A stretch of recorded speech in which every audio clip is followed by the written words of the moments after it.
harness the talent and innovation of the tech sector to transform young people's lives. I lead a team of 11 and our job is to raise millions of pounds to enable the charity to keep campaigning to protect our wonderful and precious countryside. It's one of the leading environmental organisations that campaigns to protect all of the countryside.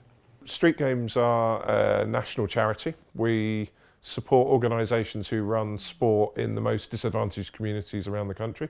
And I am the face-to-face contact with really the day-to-day operation delivery of sports sessions across London to those young people. As a charity, we've got our own mission to achieve, and we're trying to we deliver that through our network, and if we don't meet their needs, then we don't have a network to deliver with.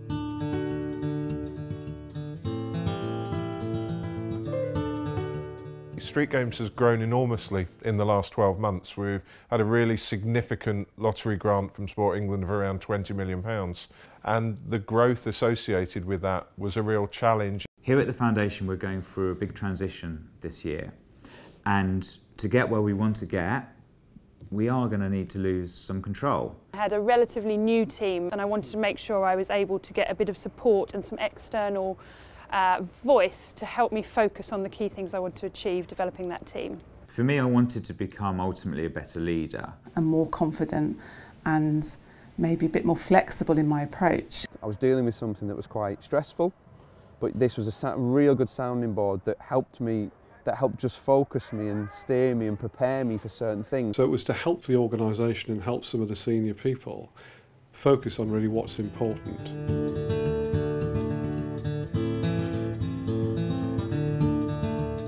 Well, it was amazing.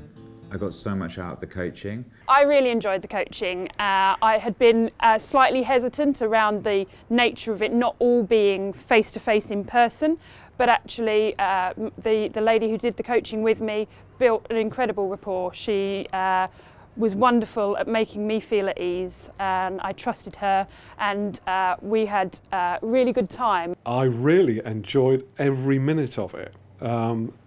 I mean, I was dealing with someone who was kind of very intelligent. The coach was brilliant at asking really thought-provoking questions.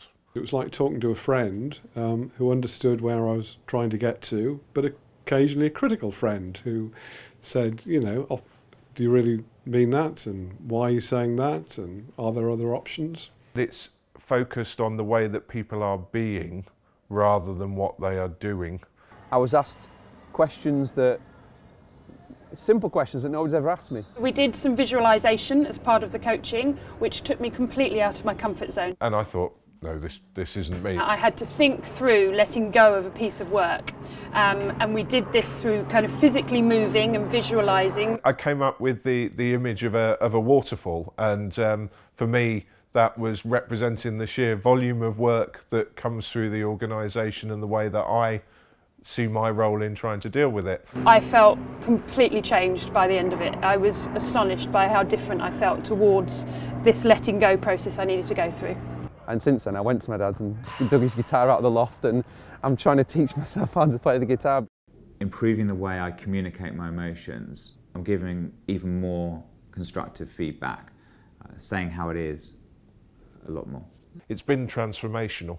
I thought it might help, but it's actually transformed the approaches and the thinking of some of the individuals who've been involved. By the end of it, I mean, I was gobsmacked.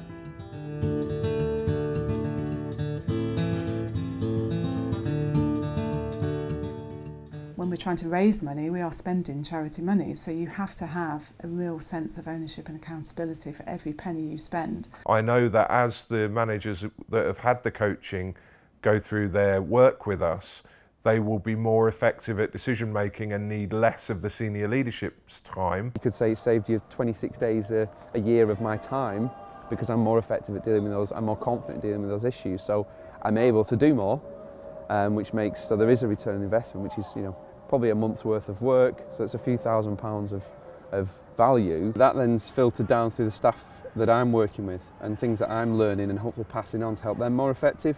One thing that we're doing at the moment is focusing on a major donor programme. At the moment that raises £300,000 a year. Given the right tools, we can grow that over another 2 or 3 years to £500,000 a year. We can raise more money we can plough more money into the policy work that we do, we can communicate it to more audiences, and we can save more of our countryside. So for me, there's an absolute benefit to the organisation long term from this experience. The key to achieving a difference in society is people. The quality of those people and their ideas, and giving them the ability to implement their ideas, is critical. The organisation's a very positive place anyway, but the feedback is that everybody feels just that little bit happier to be around the organisation because they have had some real genuine investment in them as individuals. That's made a significant difference. All of them can point to ways in which they are more effective. This experience is going to totally transform you as a leader and your organisation.